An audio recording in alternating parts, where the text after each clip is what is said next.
Hey everybody, I'm Tammy G. Kafer. I'm a licensed clinical social worker. And my name is Desiree Grimaldi. Welcome to Unguarded Minds. Buckle up, the unfiltered podcast that dives deep into life's drama, trauma, and all of the craziness that gets thrown at us. Today we have a special guest, Joseph Valentine. Valentine? Okay. It's Valentine. You got Okay.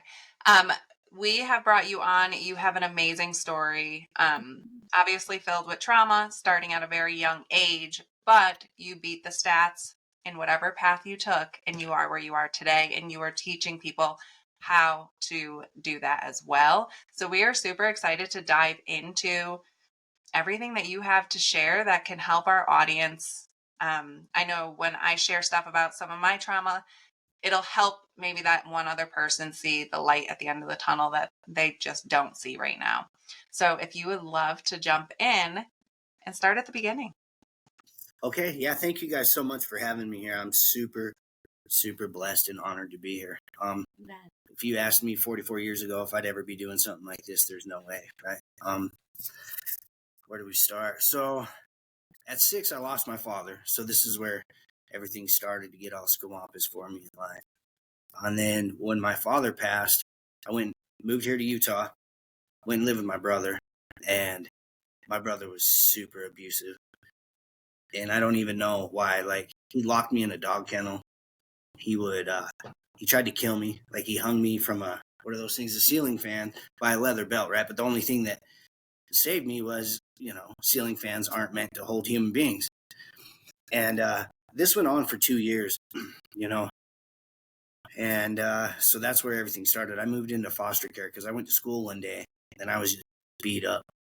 And I come walking through the front doors and everybody in the office, I don't know if you guys remember, walking into elementary school, the whole office is all glass. You could just see everybody in the office just look at me. And the principal walks out and she's like, "Young man, you probably need to come here. What happened to you?" And so that's where that all began. I went to foster care at that point. That was my first foster home. I believe I was 8 years old. And I went through 13 foster homes throughout my life. Wow. So I think you said it was your half brother? Yeah, my half brother is, to my knowledge, the best that I got. I know he's got my last name, so. Okay. How old was he when? He's quite a bit older than I am. He's at least 20 years older than me. Okay. Wow. At least. So he became that father figure. Was supposed to. Yeah. Supposed Nice to shot. be. Yeah. Yeah, he was supposed to be for sure. Yeah. Was your father's passing like sudden or unexpected? For me, I was 6, right? Yeah. I just remember that he had a heart attack. And then, now in my older, wiser years, from what I've been told at the funeral, I was just a bubbly, happy little guy, right? So, because at 6 years old, you don't really know. Yeah. Like, you're sad, you know that your dad's gone, but you don't really know. You're not even capable of realizing like forever. Yeah, like the greatness of the loss and the impact and what's really happening, right? Because at 6, you can only be 6, right? So you got like cookies and milk and things like that, life experience. You don't have much more to base that on. You know what I mean? Yeah. So that happening and then being thrown with this person who's supposed to take on this father figure role. And I'm assuming prior you hadn't really experienced abuse. So then to be thrown in, like not only losing your father, but then thrown into this super toxic and abusive relationship. And then even that whirlwind of going into the foster care system, like that transition, were you kind of relieved when they removed you from there and put you in foster care until you got deeper into foster care? I was, yeah, but the foster care system wasn't ready for me at this point, right? Like I was ready for it, but God bless each and every single parent that tried to help me. But I mean, this gentleman did things to me and they did not prepare them for me, right? Because I mean, he beat the living breaks off of me. Just incredible amounts of just crazy, god awful things. And so, and for 2 years, right? Like he would make me fight my nephew. We would have to fight our neighbor kids if there was a problem. So I quickly learned that violence is the answer, right? Like, there was no other choice. And I didn't have a normal childhood. I had to learn how to survive. And then, so that taught me, now I'm able to recognize these learned behaviors that I had, that I was a fight or flight, and there's no flight in me. I'm a fighter, right? And so my entire life from that point on, going into foster care, was just survival, right? All I did. Joseph, where was your mom? So my mom was an alcoholic, and my dad, he took me from her when I was at a very, very, very young age, and he remarried. But my stepmom, Lucine, I believe is her name, she just straight said, I don't want nothing to do with this kid. It's not even my kid. And so that's where my brother took me. So going through foster care, you said they weren't prepared for you. So I'm assuming, and the foster care system, we could all be thankful that it's there for kids who need it, but we could also agree that it certainly doesn't have the resources or funding that it needs when children are coming in that have went through trauma and things like that. So when you did go into foster care, were you put in any sort of like therapy or counseling, or they were just concerned with having a roof over your head? At first, it was just a roof over my head, right? And then, it's hard to remember every single reason why I wasn't able to stay at each home, but some homes, they were just temporary. Other homes, they couldn't afford, because a lot of people, maybe not a lot, but there are certain people that sign up for foster care because you get money to be a foster parent, right? Now, I'm sure intentions are good, but sometimes they overstretch themselves and they get more foster kids than they can handle, right? And especially me, like, if you have more than just me at that time in your life, that was more than you can handle. And it wasn't till I was like 10 or 11 maybe that I got into counseling, but that's because I was just a raging little monster of a person at the time. Understandably so. I remember as a kid, my parents were addicts, so all their friends were addicts, assumably. And there these friends that were foster parents, and they would have 8 to 10 kids at any time. But it was like you could walk in the home and surface wise see that it was okay if anybody ever showed up, but they were awful, awful, awful to the kids that they fostered. But they would not give up that paycheck, so I could completely understand, how some bad apples fall in there. But fast forwarding, you're growing up, you're getting therapy, you have that fight in you, which I think, I don't know, growing up with the stories like ours, we kind of have that as a default. And then where does that lead you starting into your early adulthood? Oh my goodness.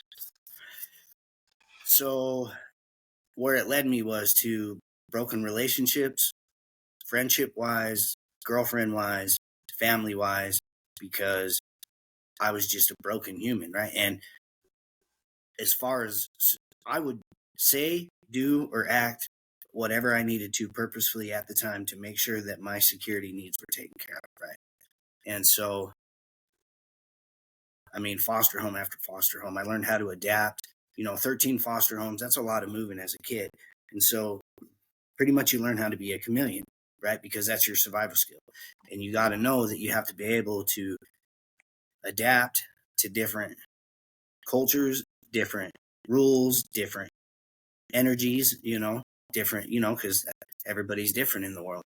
And along the way, there would be foster homes that I thought, I was going to get adopted. And then, like, out of nowhere, I would get pulled from the home. And so, and with no explanation, like the caseworkers or the families, they never gave me any explanation. So, it taught me subconsciously that I'm not worthy of being loved. And probably that you couldn't trust anybody either. Oh, absolutely not. No, Yeah. I'm 44. I probably got 5-6 years of being able to trust people at the age of 44. Yeah. Like, honestly. Why would you trust anybody? Yeah. Yeah. And I'm sure that still creeps in a lot, like something that you intentionally have to force yourself to do daily. It used to. I'm so grateful for my last 9 months of my life. Because it's allowed me, it's just been me. And I've been able to do a lot of different internal work that has allowed me to be vulnerable. And I love being vulnerable. And I know now if somebody breaks my trust or however you want to call it, that has nothing to do with me. That's everything to do with the individual, right? And they just weren't ready for that type of relationship at that point in their life, which is fine.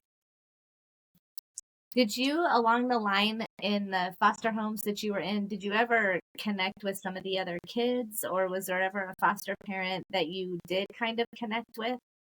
Yes. Yeah, there was. All of us as kids inside the home, I can never really remember having a bad dynamic. We all just, I guess trauma bonded pretty much is what it would be, because you're all in there from, obviously none of you were in there because everything was right tight in your life, right? So Like, the kids usually got along pretty good, because you bond onto that as like, oh, okay, yeah, family, acceptance. I never really had a problem with any of my foster parents. Not really. And if I did, I can't remember because I've let that go many, many moons ago. You know what I mean? They were all great people trying to do the best that they could at the time, right? That's my firm belief today. And I've got enough introspection to know that I don't know how I would handle me today at my age back then, right? So I cannot even judge because, we're just barely skimming the surface of what we're going to go through. I was a little monster. So So, yeah, go ahead. what would you guide us through next after you got into therapy and then you had these foster homes, and then what happened? Well, traditional therapy never really, like when I was little, it didn't really do the trick. I was just super mad and I chose to hold on to being mad, right? And I was just broken. And I always fought. I was always angry. I never listened. And I just pretty much was just like, F the world. I'm going to do what I want. And, fortunately, unfortunately, when I was a little kid, I got fear beat out of me, right? Like there was nothing on the planet or a human alive that could make me fear them because of the god awful things that I'd already been through. And I know if I showed fear, the things that I got would only get worse. So I really wasn't scared of anything. And I didn't really have a direction. And I didn't really have like a purpose or a why. And so I started doing drugs really early, really early. I think I started doing drugs when I was in like 7th grade. So young. Yeah. What kind of drugs did you start with? I think we were huffing gas, me and my foster brothers, right? I don't know. Great choices, right? I'm sure. And then smoking weed and drinking. I know throughout high school, I don't think I spent one day sober in high school. Not one. Whether it was I was drunk off alcohol or high on weed or doing coke. And no one through your high school teachers ever called a red flag, like, is this guy okay? Does he need help? Well, no, because at this point, I'm in active addiction for many years, right? So like I'm a functioning addict at this point, right? Like I'm a kid.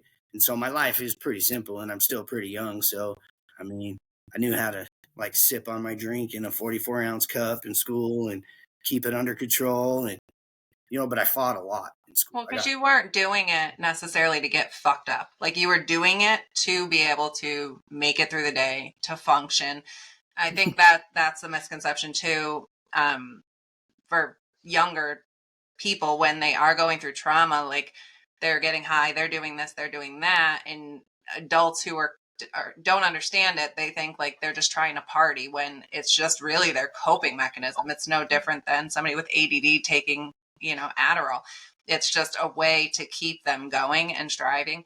At least that's what I seen around people who did use. I was the opposite. I sat in that god awful anxiety because I felt like that was the only way I had control. But I mean, that's how I did see people coping. They weren't like, oh, I want to get white girl wasted. They were trying to get through the day.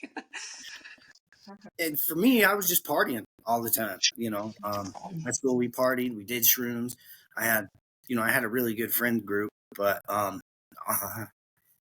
But now I know that, I was just so damn shattered inside that all I knew was just, in order for me to want to be happy, because like my natural personality, as you could probably see and feel now, is like I'm pretty happy-go-lucky, right? And I really do. I just want the best for myself and everybody else around me. But there was a part of me that just I could not get rid of my anger and my fear of rejection and things like that. And so I thought that coping was, partying and doing drugs, right? Because given the proper social situation, when I was all drunk and everything, life was good. Everybody was happy, right? And, it was a good time because I was numb, right? I was on a different plane mentally and emotionally than I would be when I was sober. So would you say that along the way you hit rock bottom? Like what was your turning point? My rock bottom is very deep, ma'am. So deep.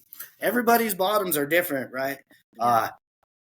No, not even close. So I've been arrested like 36 times. I did 10 years in prison, and I have over 37 felony convictions along the way.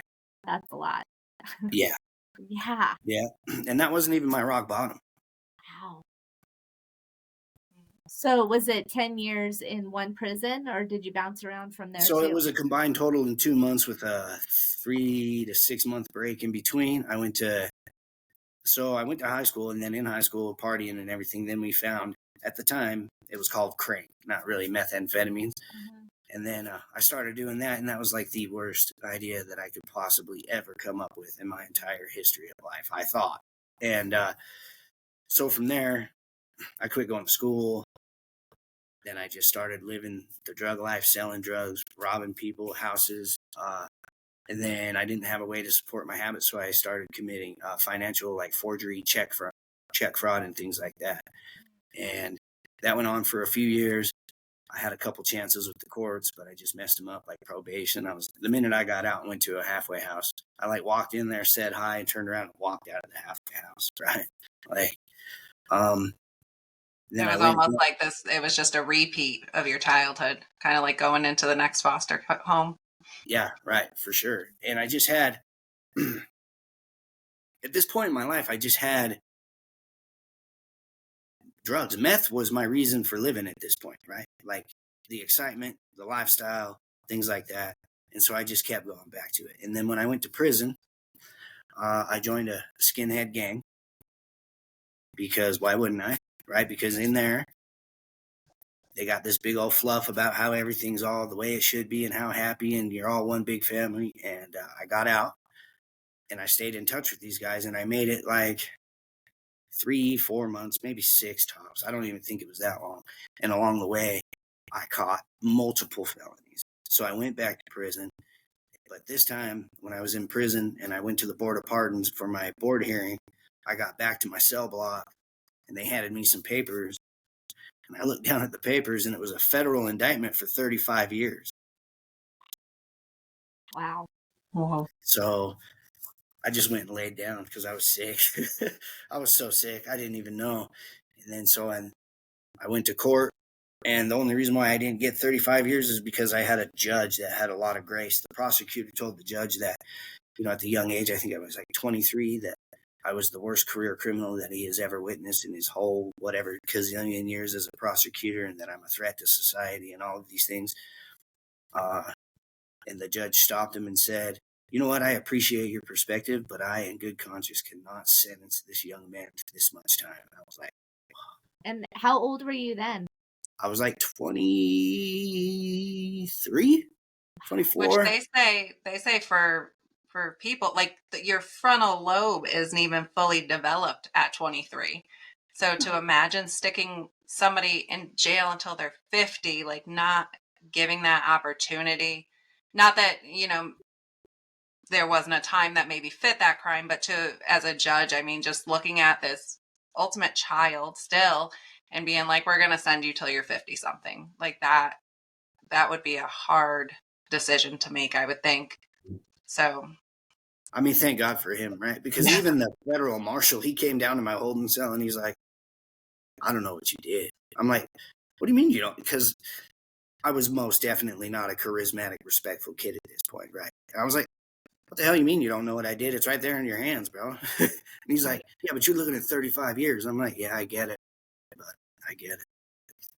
Wow. But even that still might have not have been as bad for you as the stuff you had already experienced, especially feeling like you had a family there. You know, I think the lessons along the way afterwards are probably harder than right there, because, you know, I did this time in federal prison. Thank goodness I did my state time. The federal marshals came, picked me up, put me on a plane, had my whole experience in the feds. And when I got out of the federal prison, I really wanted more for myself. While I was in there, I decided that I owe myself more than what I'm giving myself. So, you know, I had gang affiliated artwork on me, tattoos, and I had them covered up, and I left that behind. But I didn't stop drinking. So I did well for a few years. You know, I was out of federal prison. I got a job as a concrete cutter. You know, a week to the day that I got out, I was fully employed, working, got out of the halfway house, met a cute little girl, but I just wouldn't, we were drinking. Alcohol. Me on alcohol is worse than me on meth. And I never thought that that was even possible. Well, that's a known addiction just through your mom too. So something that maybe more so from inheritance. Yeah.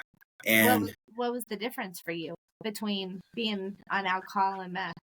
So it takes me every day of my life, and it might for the rest of my life, to be the person that I am today, right? You know, as we go every day, it's less and less work and less practice. But with alcohol, the first thing that alcohol attacks is the part of the brain that allows you to make logical decisions. And all my interpersonal work is not present when I'm drunk. And so I just revert right back to survival mode. And the only thing that I know how to survive is fight. And so I just want to fight everybody. It doesn't matter. And, you know, and then you drive drunk and you make illogical decisions. Maybe not you guys, but, you know, I'm not unique to this. People who drink, they make bad choices. No, we've all made bad choices, I'm sure, on alcohol. Yep. And so let's see. Now where do we go from here? Man, there's so much. So you got out of federal prison, and did you have any kind of therapy in federal prison? No, just federal prison. That's enough therapy. Oh. It's not a good place. Yeah. It's not. And, you know, so you don't really understand true violence. Yeah. Until you've like gone to one of those places, because in there, it's literally the blacks, the whites, the Serenos, these people. You watch this TV, you shower in this shower, you use this phone, you use this microwave, you eat at this table. And if you don't, it's go time. They will fight. Yeah. And I've had the opportunity along the way through all of my prison, because Draper Prison here in Utah is quite violent, even the new one. Like, I don't think people really understand the amount of violence that goes on in that place, but it is. And especially if you were me, because I was labeled as a gang member and I was an angry kid. And so I didn't just go in there, lay down and do my time, right? I hooked up with the worst possible people that you probably could to make your time the most difficult that you possibly could, right? Did myself favors the entire way. Was that like a learned behavior to sabotage what you had going on? So like, I'm going to make this the worst situation and I'm going to hook up with the worst type of people. No, it was just a behavior of, I'm already in prison, so I don't give a fuzz. You know what I mean? Yeah. Like, what are you going to do to me? Yeah. I don't got nothing on the outside. I'm here on the inside. You can't take anything from me because my freedom's gone, right? Like, an individual in prison, maybe people, you know, who have families and attachments out there do, but a lot of the people in prison, they don't have anything to lose and they have nothing to look forward to, right? So when you're in there, there's nothing consciously for you to be like, well, I better be on good behavior because this is what I want to go do, right? Like, it really wasn't on my radar. It's a dangerous combination. Oh, very much so. Yeah. A man with no purpose. Have you ever been to a prison? Have I? Yeah. I worked in one. Okay. Because when I was graduating high school, I wanted to be a corrections officer. And I started to go to college for it. And I did a visit to Fishkill, New York, which is a maximum security prison. Everybody who was in there was serving life. And they were some of the scariest. They were respectful, but they were scary. And the corrections officers, they were like, you can't be here. You're like 90 pounds soaking wet. You won't survive. But it's scary. Like, I totally can understand how you feel like you have nothing to lose. And then the endless visits to visit my father and guys I dated and stuff. You almost have the way that they treat you, you almost have no dignity left. So, like you said, there's nothing more that they can do. Throw you in solitaire, but like confinement. But other than that, you don't have anything that they could do, like you said. So did you, when you went in, I don't even know the answer to that. Do you have any children? I do not. No, ma'am. Thank goodness. Thank God, right? Because my poor children, I would not have been able to be a parent to them, right? So I am so thankful to the man upstairs that he did not afford me that opportunity, because then that poor child would just been repeating me all over again, right? Mm-hmm. Due to my own choices.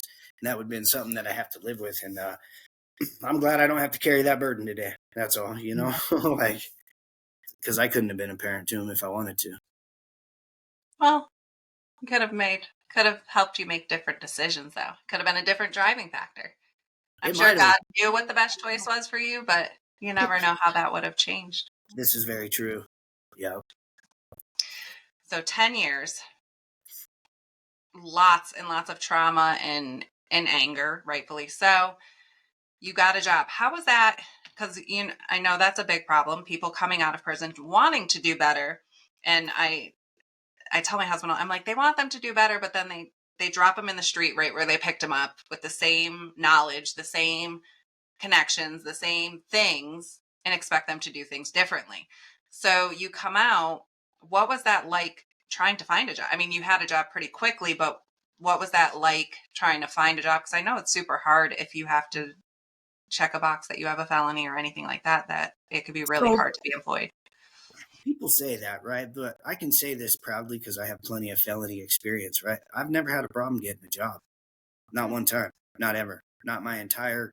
When I was a criminal, and any time that I was, wanting to do better, I've never, ever, ever, ever had a problem. You just got to look at what you're trying to do, right? Like, I'm not going to go apply at Wells Fargo Bank, right? They're probably not going to accept my application due to my egregious financial crimes history, right? So we'll be in touch. I don't think it would be much different from their financial crimes. I mean, maybe, hey, that might be true, right? But the perspective of the world doesn't rotate like that, right?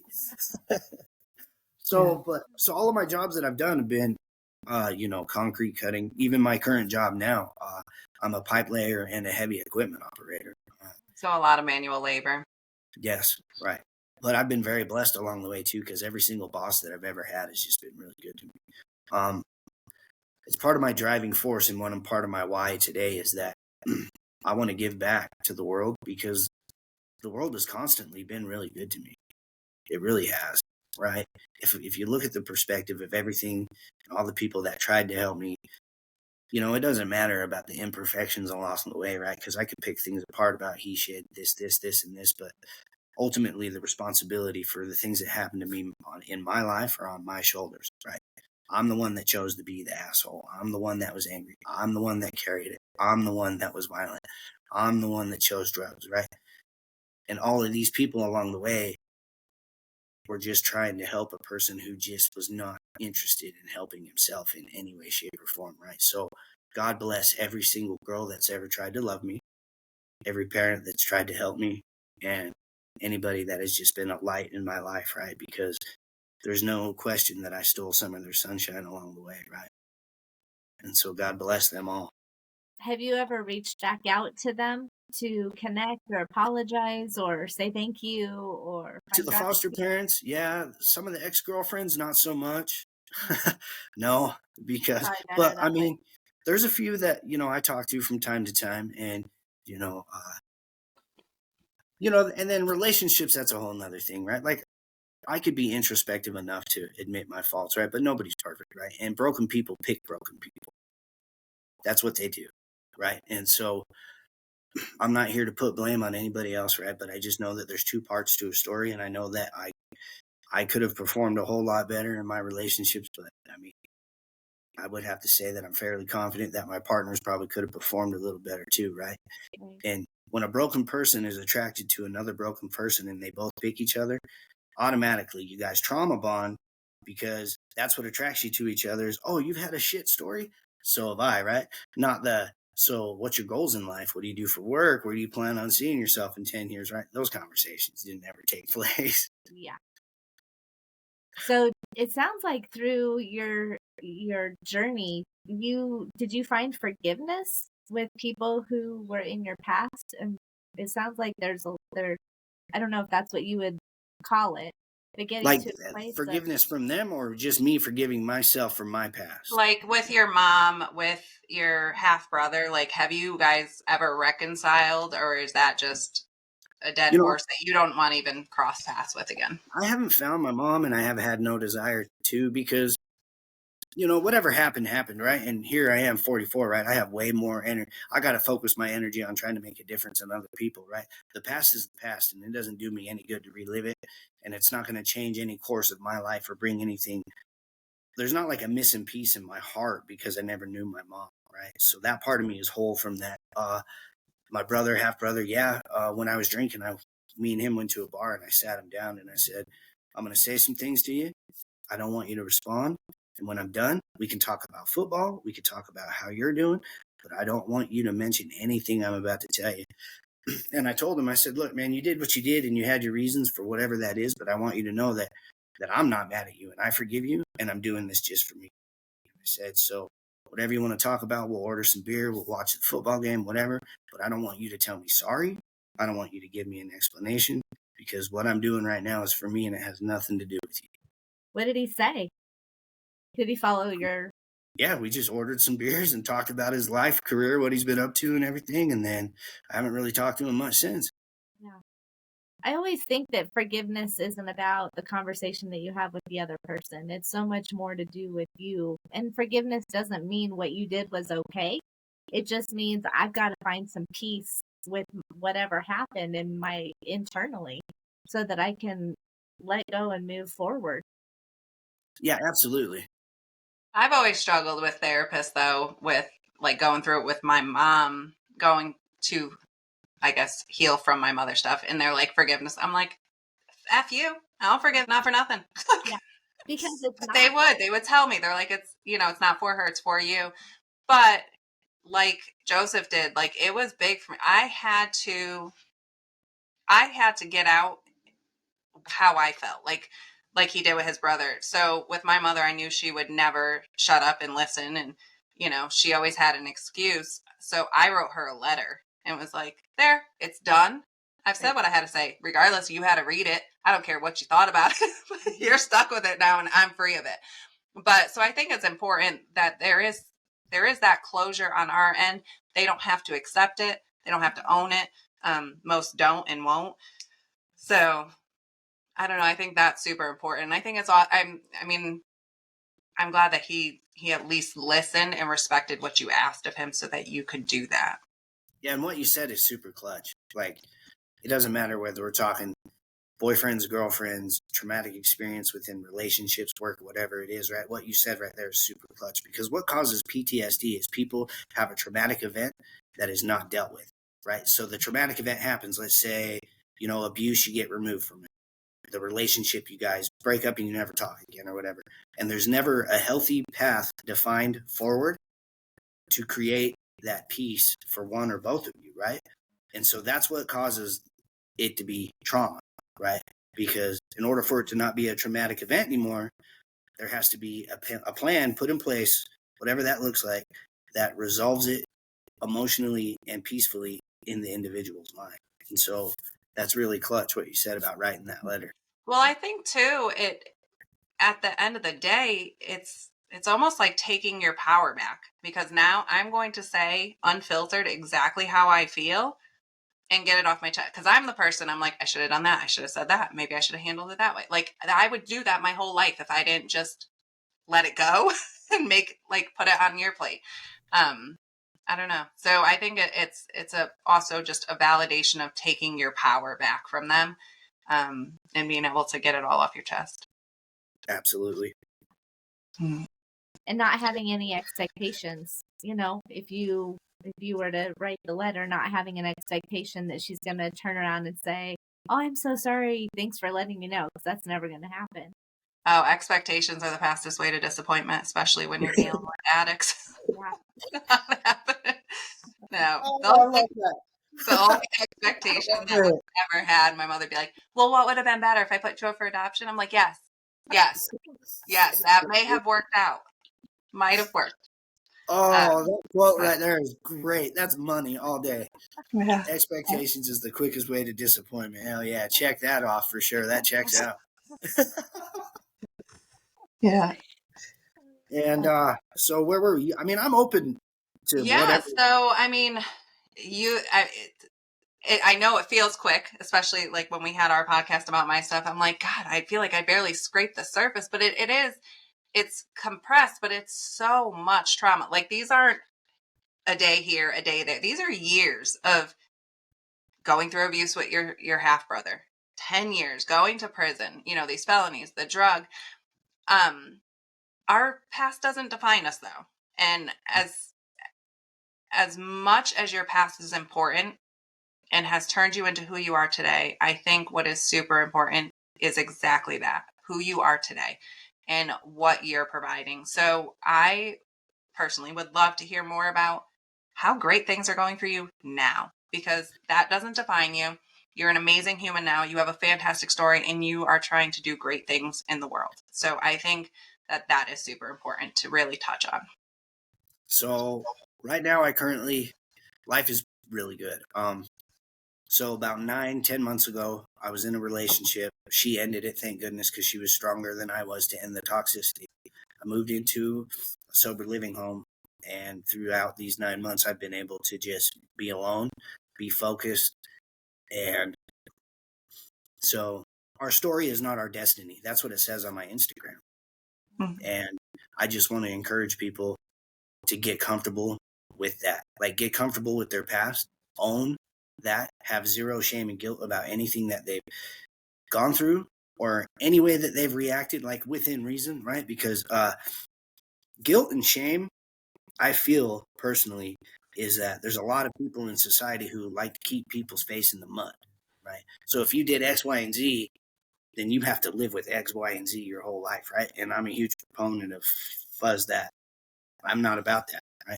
Because no amount of guilt or shame changes the past, but gratitude and positivity will change your day, right? And it'll change your future.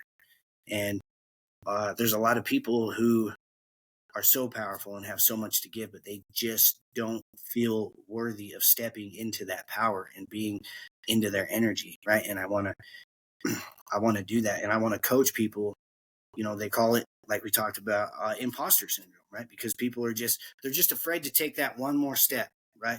To step into that energy. And I want to coach people through that. And I want to be a personal coach and walk through that fear with them, right? Because fear is the number one killer to dreams and success all day, every day. If people knew that they would not fail, imagine what they would accomplish. Now, so based on your website and stuff, I know that you help a lot of people who are coming out of jail and trying to find that right path. Is that accurate? Yeah, it was definitely a focus. And now, so here at the Sober Living, I have the opportunity to be around a lot of people who are just in early recovery. So I've been clean and sober off of alcohol 4 years, and I haven't touched a drug since January. When did I get shot? Let's see. January 15th, 2015. And yes, I did say shot. Yeah, I got shot twice with a 45 caliber handgun. What happened there? Well, I was just sitting there minding my business, doing everything I was supposed to, or not, right? Uh-huh. So it's just part of being in drugs and doing things, trying to do the most, right? And I stole from this guy, and he was highly pissed off about it, and so he shot me twice. Where'd he shoot you? I got shot with a 45, one in each leg. One bullet went through this leg all the way through the muscle, and then the second bullet entered right above my kneecap, traveled the entire distance up my leg, shattered my femoral bone into like 1,600 pieces, and then came out, what did the doctor say? Like one something, some stupid measurement, right? Like 1/100th of a micromillimeter, whatever, from my femoral artery. So just barely missed it. How old were you when that happened? I was 2000. What was it? In your 30s, right? Yeah, I mean, I'm 40. It was in the 2014, right? It's 24. I'm 44. I suck at math, right? That is not my strong suit. That's right. Whatever that works out. So that was the end of doing any kind of drugs. I mean, for the most part, yeah. I got released from ICU 3 days later because I told the doctor, I was like, I got to go. And he's like, you're not going anywhere. I said, look, dude, I got to go. He goes, okay, wise guy, I'll make you a deal. You get up and you walk one round with this walker with the nurse, and I'll let you go, right? And this dude was like all super confident, right? But he just didn't know who he was talking to. So I was like, send it, bring him. Out I went. One lap around, and I was out. And then I went right back to doing drugs. Isn't that great? Yeah, because that's the power of drugs and addiction. And then finally, it all came to an end, and I got arrested. And at that time, so SWAT closed down the entire like block and main street of a city in here called Clearfield. And then they arrested me, and that was the beginning of mostly my turnaround. I had like 37 felonies across 6 different counties, and I got blessed again. God blessed me again. It took me 6.5 months, and because mostly my whole life I was warehouse and not really offered much programs, they offered me the Davis County Drug Court program, and I did it, completed it, helped start up a rehabilitation called the Red Barn Academy out here in Utah. I left that for a girl, started drinking again, and then June? I have a hard time remembering specific dates, but it's been about like 4 years since I've drank because me and my ex-girlfriend got into a physical altercation, and I went to jail, and that was my rock bottom. That was my rock bottom for me. Not anything that I went through prior to that. When I was in jail and I was sitting there, I had the bail bondsman wait like 2 hours out in the lobby so I could just sit, because that was the person that I never wanted to be, ever. That was my lowest point in my life, and I have not drank since that day. Yeah. And then that's when you wanted to turn it around and help other people and teach them, because you knew you could do it. You gained that confidence, that recognition in your mind of like, my story isn't my destination. Right. Absolutely. Yeah. And I just want peace in my life, right? Because there's a famous quote that's out on TikTok, is you have no idea how much violence it took to become this peaceful. Yeah. Like, and I want everybody to know that they are capable of overcoming whatever their story is, right? Because look how blessed I am to be sitting here talking to you incredible human beings, right? There's no way that my path a while ago would this opportunity be present and available for me, right? Because you guys wouldn't want to be within the same country of who I used to be, right? So I grew up around it. It wouldn't be too uncomfortable. I mean, I get it, but it should be uncomfortable, even though... Listen, I gotta tell you, when I was growing up, I was like, drug addicts are some of the most loyal people you'll ever meet. Like, because... I mean... at the end of the day, they want to know that they could borrow from you or buy from you, or like watching the interactions that my father had with some of them and the relationship dynamic. A lot of people were scared of my father because he was very similar to you. Like, there was nothing you could do to him.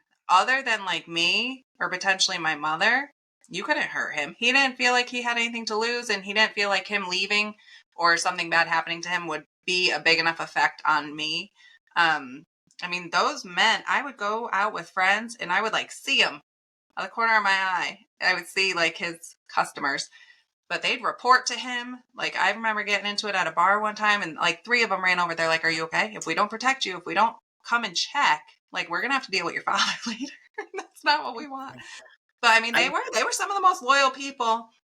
And even further, like your rock bottom part, like that was something huge going to a lot of prisons was criminals still have morals.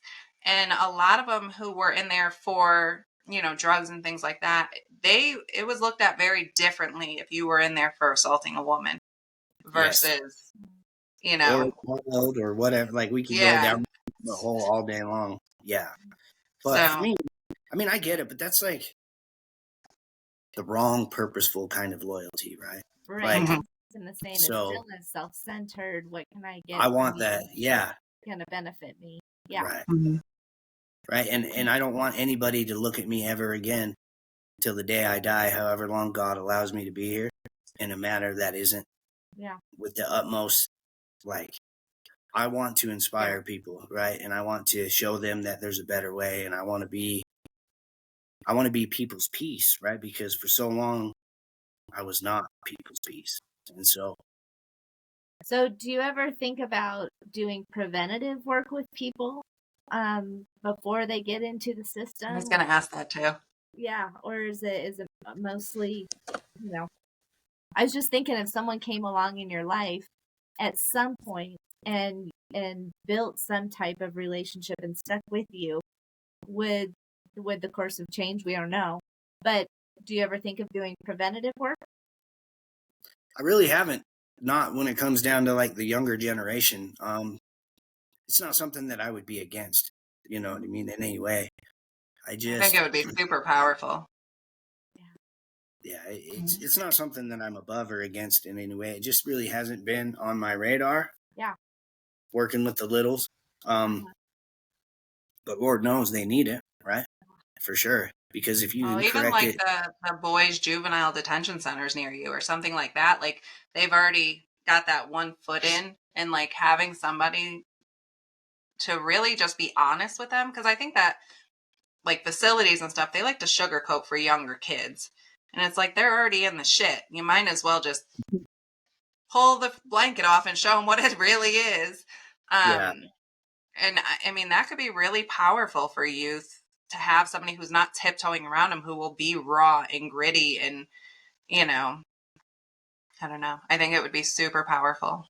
It would. I want to teach people how to fail, right? I wanted them to walk through that fear, because so many people don't do anything more than what they're doing because they're afraid of failure, right? And rejection and the narrative of what other people think of them, right? And that's another thing I say all the time on my TikToks and everything, is ignore the narratives of others around you, because that is like going to be a huge downfall. Because if you look outside of your own self for acceptance, love, and if you look for validation of your capabilities, you're never going to reach what you need to reach, because nobody can see how capable you are more than you, right? Because you're the one that lives with you. You're the one that wakes up at night with that drive, and you're the one that it drives you all day long. Nobody else can tell you what you're capable of. And what's so fascinating is you did this by yourself. You didn't have that person who said, hey, let me show you how to do this. Or, there was something that clicked with you going, I want to be a better person. I don't ever want to be in this situation again. And you own so much of your choices and your behavior. And I think that's really significant, because you would also, when you're working with people, you're calling them out and saying, own your shit. This is, be accountable for who you are and your own choices. It's not anyone else's fault. And that's really, I agree. I'm 100% all about, aggressive accountability. I am, because life is so full of victims. It makes me sick, and it's something that I'm very passionate about, right? So I'm going to speak on this and try to make sure that I do well with it. I hate the victim mentality more than anything in the world, right? Because I think it is some serious bullshit that people sit and blame X, Y, and Z, right? Like with my last, it's been like a year now since I've had a relationship, but I could kick back all day and be like, blah, blah, blah, blah, blah, blah, blah, blah, and whine about all the shit that she did, right? But then I'm not even going to lie, that like just makes me sick, even just doing that little bit, right? Because then it just makes me look like a giant ass whiner. That's the word I'm looking for. Yeah. Yep, that's it. And nobody likes a crybaby, right? Like they don't. And then it disallows yourself room for growth, because the minute that I could take a step back and look at, okay, well, my relationship failed because I didn't fully trust. I was guarded. I took on way too much of life in our relationships, which made it become codependent, right? Because I was always survival. I had to take care of everything, and I could only count on me. So therefore, I thought that everything I did in my life and the people around me, I had to take care of, because if I didn't do it, nobody else would, right? And then, so that just, when people act that way, it creates an environment for codependency, right? And codependency sucks ass. Yeah. Excuse me, but it does, right? Like, it's just because codependency creates toxicity, and it creates trust issues and everything, right? Because you need to have two independent people of one another in a relationship, so you guys can be dependent on each other. But you first have to be able to be dependent upon your own selves to handle your own shit in life in order for you to have a functioning, healthy relationship, right? Yeah. And I mean, a lot of codependency too is built on fear. And so the other person being fearful of fending for themselves or doing for themselves, it's not only damaging to you to continue to go through that trauma or that trigger response, but you're also damaging them by allowing them to be codependent, because now they're not growing. Right. You're stopping their growth all the way, and you're stopping their ability to be independent people. And then when shit comes to shove and the thing ends, one of you is way more capable of dealing with the breakup in like bills wise, this wise, that way. I'm not saying emotionally, right? But I'm saying like on different levels, and the other person's left wondering what the fuzz they do, right? Because, well, this guy paid the bills all the time, or like if I paid all the bills and I made sure things were this, and this, and this, and this, and this, and this, and this, right, for 3, 4, 5 years, then what is that person going to do now that we're not together, right? So it's really creating a huge disservice to that individual, for sure. Mm-hmm. And I think that's another area where you beat the odds, because growing up where you didn't trust anybody, you only had to depend on yourself. A lot of rejection, a lot of abandonment, the trauma. Typically, you'd go down a path of being antisocial or having a very narcissistic personality type, or just that fear of rejection, abandonment. But how you said earlier in the podcast, how you love being vulnerable. That's a 180. So you beat the odds. It is for sure. I mean, so I know that this is a highly touchy subject for a lot of people in board. That's what we're all about. Unguarded minds. Narcissists, I know that there's some of it going on and a lot of it going on, but I know also it's a trend, right? And I know that people are trending very heavily on that word, right? And I don't know for sure if this is 100% accurate, but I think I'm pretty close. I think 1.5% of the people on the planet, which is 8.5 billion, can actually be diagnosed as a true narcissist. I think. I'm pretty sure that that's close to accurate. So if you think about it, that's 800,000 out of like 8.5 billion, right? Mm-hmm. So now people with narcissistic traits, that's a different thing. Right.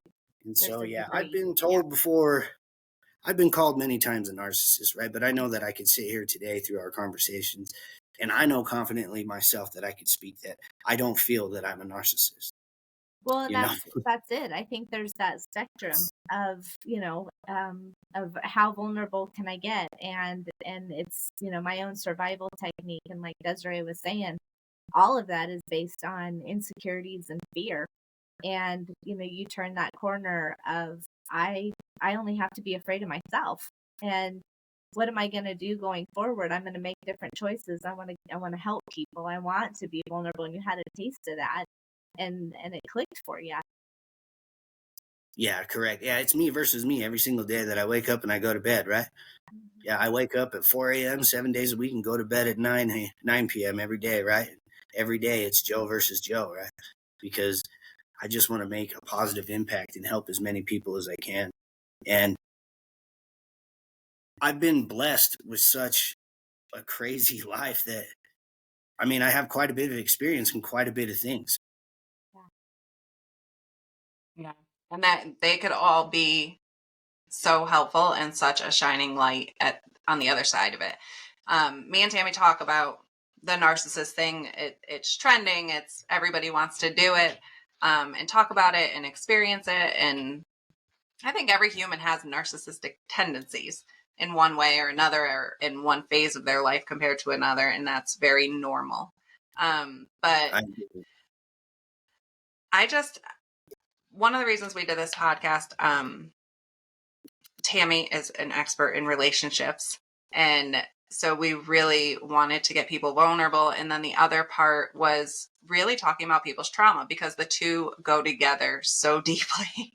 And I just think you have so much to offer, especially to the young people who may be listening, who may be sitting in that foster care home right now, who, may have just went out and got high trying to numb everything around them. What would your message be to one of them if they were listening? Oh, you got to keep hope alive, right? That's it right there. You got to keep hope alive. And you got to stop looking around you for somebody to rescue you, right? Because nobody's going to save your ass in life, right? Nobody. And that goes for anybody, little kids, anybody in foster care, anybody going through some shit. The only person that's going to save you is you and God, right? Like I believe in a higher power greater than myself, right? And whatever everybody believes in, that's none of my business. But for me personally, I've had too much in my life happen for me to sit and deny the fact that there is a power greater than myself. And so nobody's going to set that alarm clock. Nobody's going to get your ass out of bed. Nobody's going to make you make better decisions, right? Like, and this is what I mean by the ultimate accountability. Like, you've got to look yourself in the mirror. And if you're doing dumb shit, you've got to quit doing dumb shit. Like, you have to, right? Like, you've got to just sit in your own shit for a minute and process that. And if you can literally just sit in your shit and take accountability and not blame other people for your shit, that feeling that I had a long time ago that you owe yourself better and more will come to you. The minute you quit playing a victim and you take responsibility is the minute that you open your mind and your heart to the fact that you are capable of more. So powerful. Yeah. And I think like a lot of that is like opening yourself, like stop trying to control it. You can control you. You cannot control everything else. You can't control what has happened to you. You can't control the situation you're in necessarily as a child if you're in that foster, but you can control how you respond. You can control how much effort you put into yourself to get to the other side of that. And I think that's super powerful. I agree for sure. And once people actually, so I've been here 9 months. I haven't left this house other than for work. Like on the weekends, we're allowed to go do whatever we want, right? I can't even tell you how many miles I've walked and how many hundreds of hours of just me, myself, and I that I've sat here and taken this opportunity to go and really do some heavy duty work, right? And it's a lot of life and a lot of choices to think through. And I know 110% that had I have acted differently in any situation I wanted to take apart, my outcome would have been different. It might be the same, like maybe the relationship still ends, but it ends on a better note, right? Or X, Y, and Z. I just know for sure that I am control, like you said, of myself. And the outcome literally depends on how I react. And that's a coping skill. That's a coping skill. Sitting in your shit, sitting there and looking at how you got here and what you're going to do to get out of it. Coping mechanisms are, I think a lot of times, oh, this is too much. I'm going to go get high. I'm going to go drink. I'm going to gamble, drugs, sex, whatever. And sitting in it and just letting it land on you is a coping mechanism. It is. And so I'm huge in recovery. I'm all about recovery for people. I'm all about it, right? Like I'm so about that. But I'm in a house that practices the 12 steps, and I've done the 12 steps more than I've done enough 12 steps in my life and I'm all for things that help people, right? Like if it gravitates and it helps people and it makes a difference in their life, then I'm for it. But recovery has to change. Addicts' outlook have to change. The way people use the narrative, the way that addicts talk and everything like that has to change, right? Because, if you go to any meeting, be like, hi, I'm Joe Valentine. If it's NA, I'm an addict, right? Or if it's AA, I'm Joe Valentine. I'm an alcoholic. I don't sign up for that shit, right? But I quit going to those meetings because all that does for a human brain is every time you go to a meeting, and if you go to a meeting 7 days a week, then you're sitting there telling yourself 7 days a week that you are an alcoholic and an addict, right? And so you're telling your brain that that is something that you will always be. Yeah. And I do not sign up for that, right? Yeah. Like, that's not my vision. Mm-hmm. Well, Joe and I are in the same group, and I think that that's something we do every morning is we have to go on and state our why. And it's for that belief system that you say it enough, that is what you're going to live by. That's how you're going to function through your day. And I never, ever thought about it the way that you just explained it for like NA and AA. That's the first time I've heard it described that way and makes 100% sense knowing what we do every morning in our accountability group. Right. So they just keep people affirming that they're sick, right? That's not a solution to a problem. That's just concreting your problem in your brain, right? Because and it's just stuffing you in the box like that's all you are. Right. Right. And if you don't here's my name and here's my title and that's it. Yeah. Nothing more. If you don't do this, then you can't do that, right? And there's so much more to the brain and the human body about, like actualized recovery and actually, your diet, the way you think, the way you talk to yourself, people, places, and things, right? And recovery is an entire change of a lifestyle, right? And you're never able to just make that final step away from being an addict if you're constantly, continuously telling yourself that you're an addict. That's all you'll ever be. Right. And I do not sign up for that shit. Right? No way. I mean, you ain't going to get me to co-sign on that shit. Not me, because I'm not an addict anymore. Right? Yeah. Like, I will firmly tell anybody in the world that all day long, and there's nothing that they could ever do to change my mind. Right? So something I struggled with, and I would just love your insight, but something I struggled with, my father died, my biological father died when I was like 11. He was an alcoholic, he had cirrhosis of the liver. He had a massive heart attack from cocaine. He was 32 years old. And I was semi-broken. I didn't have a deep relationship with him, but I remember my mother and it went from being his excuse to then her excuse going on in life, but she'd be like, it's a disease. And I know clinically that's how it's labeled, but I call bullshit. I'm like, it's a choice. It's a choice. I would love to know your insight because I have very strong opinions. So when it comes to addiction, I've openly spoken about, like, I am so happy Narcan was not readily available when my father was alive because I had already chased him around town constantly. Like, if now I'm responsible to get that to him in time to save him, like, that is a responsibility I don't want.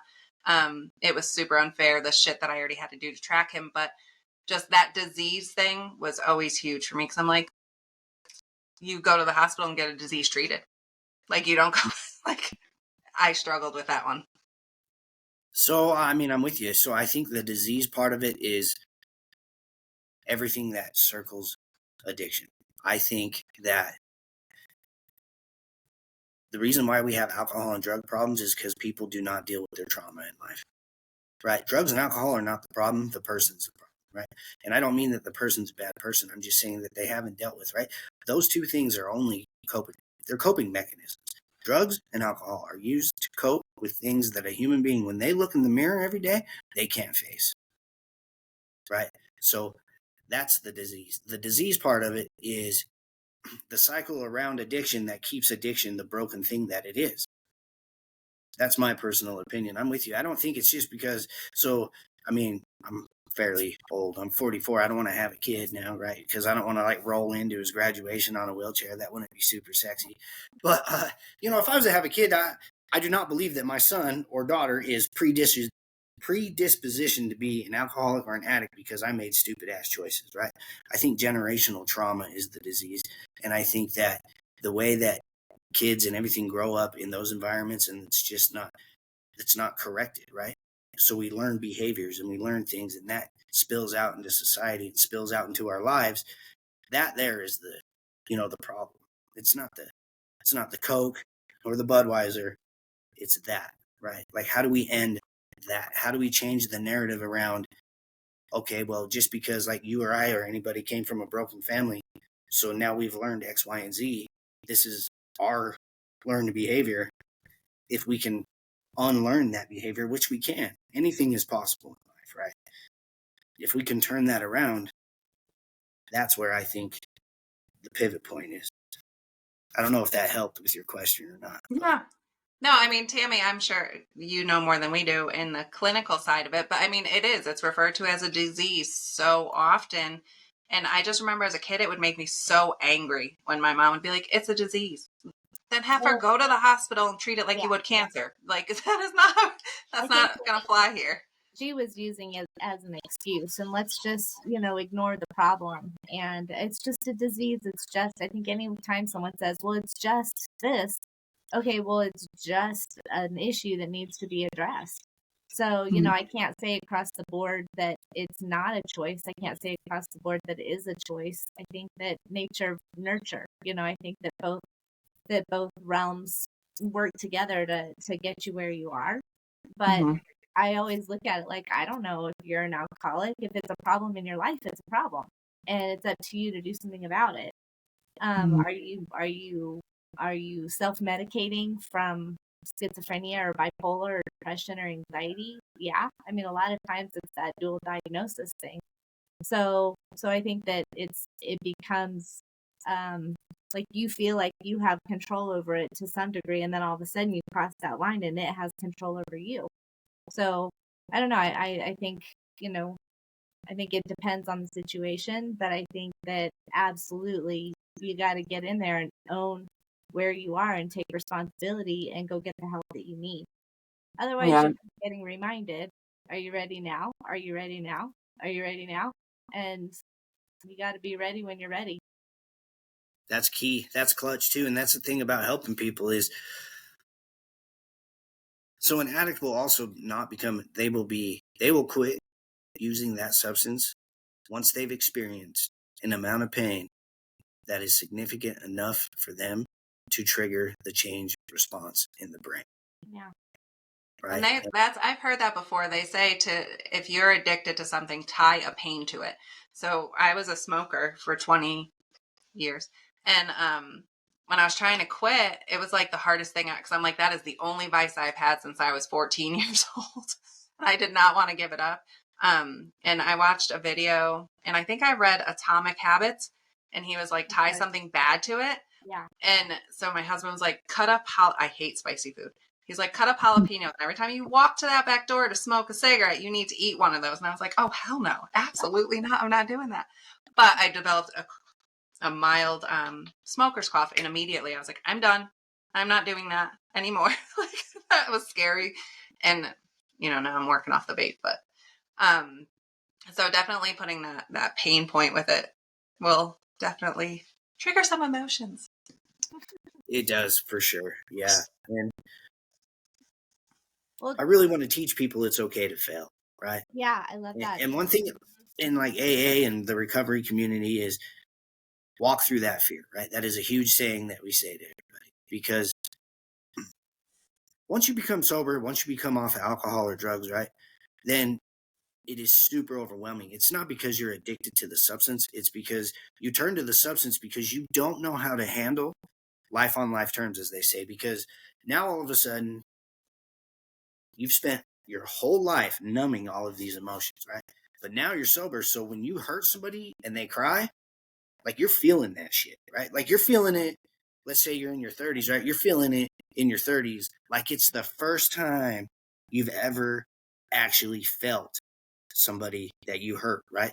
Or when you feel empathy, right? Because maybe the last 10 years of my life, I've developed a huge sense of being empathetic, and before I had not. And that was one of my biggest struggles. Like, because I would feel empathy for somebody and then just start crying. Like, I get emotional right now talking about empathy, right? Because it's such a powerful emotion to be able to take yourself outside of your own situation and put yourself into somebody else's suffering and feel that. Like, I never was able to do that, right? So I'm talking like I'm 44, and maybe when I was like 35, I started being able to do that. So, like, it is super heavy for me because it's like soul crushing, but in a good way. I mean that in a good way. Like, it's just so emotional for me to see another person suffer and actually like care. Does that make sense? Yeah. Yeah. And like with sobriety comes all of these things. Like when somebody's sad, man, you're sad. Like you start crying, right? Like you show me a puppy these days, man. There's no masculinity with this dude. You put a puppy in front of me, it's over, right?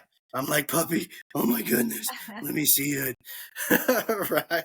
Like all these life things that in my 40s I should be like well versed in, right?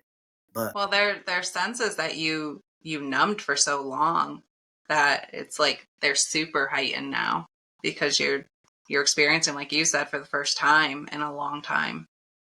right. I have so much gratitude in everything in my life, and the one thing, and I'm real sporadic. I know that I can make a difference, and I know I want to, but just human beings, I love them all, right? I love them so much because we are so unique, and it takes all of us. And there's so much suffering and so much pain and so much of everything out there, right? Like so much suffering, pain. There's so many people who are just right there. They're right there to making that big change, right? Whether it's like a mom in an abusive relationship who is just scared to fail, and that's why she's in that relationship, right? Like that's something that I think is some bullshit. I think we need people to help them walk through that fear, right? And sometimes, and I can confidently say that I can tell anybody it'll be okay because I have had everything and lost everything and got it again and lost it all. I'm talking from houses to cars to everything. That all of these fears that keep us sick, if we can just learn to walk through those, healing can begin. Wow, you have given us so much insight and so many gold nuggets and just gold to pass on to people who are going through, trying to get to the other side, and things that you have experienced. We are so thankful to have you for a guest today. And we are going to link your website below. So anybody who wants to reach out to you, we'll have your socials, your website, everything linked below so that they could directly contact you. And we just want to thank you for being a guest on Unguarded Minds. Thank you guys so much. I have so much gratitude for both of you. Thanks for being incredibly strong human beings. And thank you for showing people what it's like when you participate in your life instead of be a bystander. I appreciate you both. Well, and we'd love to have you on when you're, your next journey and wherever it takes you. It would be fun to catch up again and see what you've cultivated for yourself. Yeah. Oh, it would be an honor for sure. That'd be cool. All right. Well, I say this respectfully. I love you both. And I hope you guys have a blessed remainder of your day. Thank you for taking time to speak to me. It means a lot. Thank you. Thank you. Absolutely. Thank you. Okay, guys.